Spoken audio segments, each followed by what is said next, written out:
ஒருவர் தன்னுடைய 2 குழந்தைகளையும் கூட்டிக்கிட்டு விளையாட்டு அரங்கத்துக்கு போனார். டிக்கெட் கவுண்டருக்கு போய் டிக்கெட் விலை என்னன்னு கேட்டார். பெரியவர்களுக்கு 5 ரூபாய், குழந்தைகளுக்கு 6 வயதுக்கு டிக்கெட் இலவசம்னு சொன்னார். உடனே அவர், பெரிய பையனுக்கு 7 வயசு தான் ஆகுது, சின்னவனுக்கு 5 தான் ஆகுது, அதனால எனக்கும் பெரியவனுக்கும் மட்டும் 2 டிக்கெட் கொடுங்கன்னு சொன்னார்.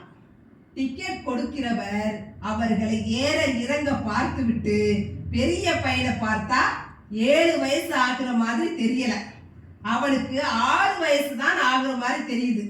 சொல்லி இருந்தால் நானும் ஃப்ரீயா விட்டிருப்பேன். உங்களுக்கு 5 ரூபாய் மிச்சமாயிருக்கும்னு சொல்ல, அதுக்கு அந்த அப்பாக்காரர், நீங்க சொல்ற மாதிரி அவனுக்கு 6 வயசுன்னு மாத்தி சொல்லி இருந்தா எனக்கு 5 ரூபாய் மிச்சமாயிருக்கும் தான். ஆனால் அதை பார்த்து கொண்டிருக்கும் என் மகனின் மனதில் 5 ரூபாய்க்காக நம்ம அப்பா பொய் சொல்றாரேன்னு என்னை பற்றி தரக்குறைவா நினைக்க தோணும். அந்த 5 ரூபாயை மறுபடியும் சம்பாதிச்சிடலாம். ஆனா என் மகன் மனசுல இந்த மாதிரியான தீய நினைப்பு வந்துட்டா அதை கடைசி வரைக்கும் எடுக்கவே முடியாது.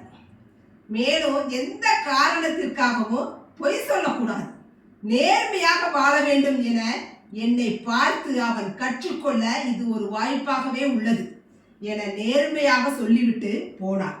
இதில் நாம் நினைத்து பார்க்க வேண்டிய ஒன்று. ஆக இது இரத்தத்திலேயே ஊற வைக்க வேண்டிய விஷயம்.